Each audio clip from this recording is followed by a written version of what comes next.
वल्लभ भाई पटेल लौह पुरुष के रूप में पहचाने जाते हैं। एक शूरवीर से कम इनकी ख्याति न थी। इन्होंने 200 वर्षों की गुलामी के फंसे देश के अलग अलग राज्यों को संगठित कर भारत में मिलाया और इस बड़े कार्य के लिए इन्हें सैन्य बल की जरूरत तक नहीं पड़ी। हेलो एवरीवन, मेरा नाम हितेश पांडे और ये एक पर्सनालिटीज वीडियो की सीरीज है जिसमें हर एक पर्सनालिटी पे मैं आपको बताऊंगा। ये बहुत ही एक इन्फॉर्मेटिव वीडियो होने वाली है, लेकिन इस वीडियो को स्टार्ट करने से पहले आई रिक्वेस्ट एवरीवन कि आप इस चैनल को सब्सक्राइब करें एंड वीडियो को लाइक एंड कमेंट करें। आप इस चैनल पे यूपीएससी रिलेटेड सब्जेक्ट्स को भी पढ़ सकते हैं जिनकी प्लेलिस्ट हम लोगों ने बनाया है। ये सारा कंटेंट फ्री ऑफ कॉस्ट है, तो जो भी सीरियस यूपीएससी एस्पिरेंट्स हैं वो वाइस सर को कॉन्टैक्ट कर सकते हैं ऑन व्हाट्सएप 7200 681 675 टेस्ट सीरीज और फाउंडेशनल वीडियोस के लिए। Early life. वल्लभ भाई पटेल एक कृषक परिवार से थे जिसमें 4 बेटे थे। एक साधारण मनुष्य की तरह इनके जीवन के भी कुछ लक्ष्य थे।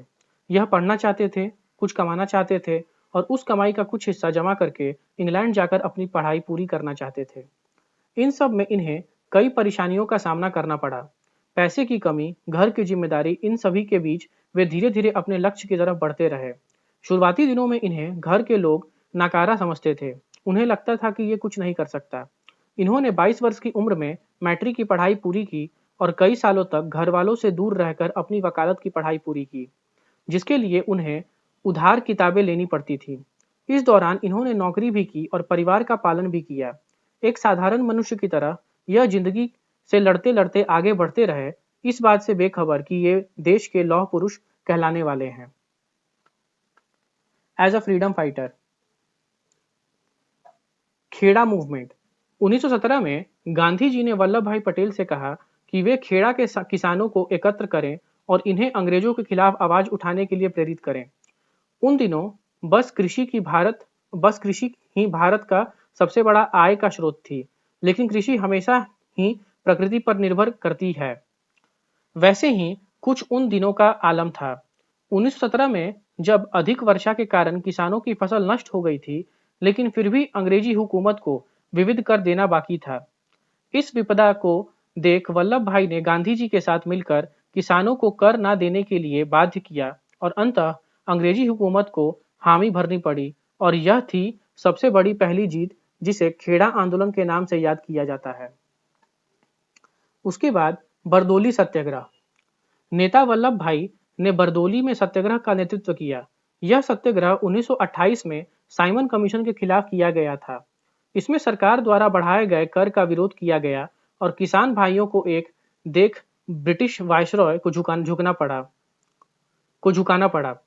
इस बारदोली सत्याग्रह के कारण पूरे देश में वल्लभ भाई पटेल का नाम प्रसिद्ध हुआ और लोगों में उत्साह की लहर दौड़ पड़ी।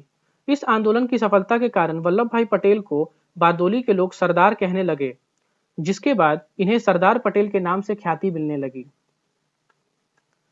राष्ट्रीय एकाकीकरण में योगदान। 15 अगस्त 1947 के दिन देश आजाद हो गया। इस आजादी के बाद देश की हालत बहुत गंभीर थी। पाकिस्तान के अलग होने से कई लोग बेघर थे। उस वक्त रियासत होती थी। हर एक राज्य एक स्वतंत्र देश की तरह था, जिन्हें भारत में मिलाना बहुत जरूरी था। यह कार्य बहुत कठिन था।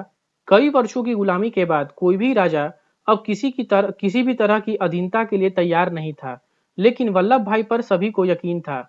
उन्होंने ही रियासतों को राष्ट्र एकाकीकरण के लिए बाध्य किया और बिना किसी युद्ध के रियासतों को देश में मिलाया। जम्मू कश्मीर, हैदराबाद एवं जूनागढ़ के राजा इस समझौता के लिए तैयार नहीं थे।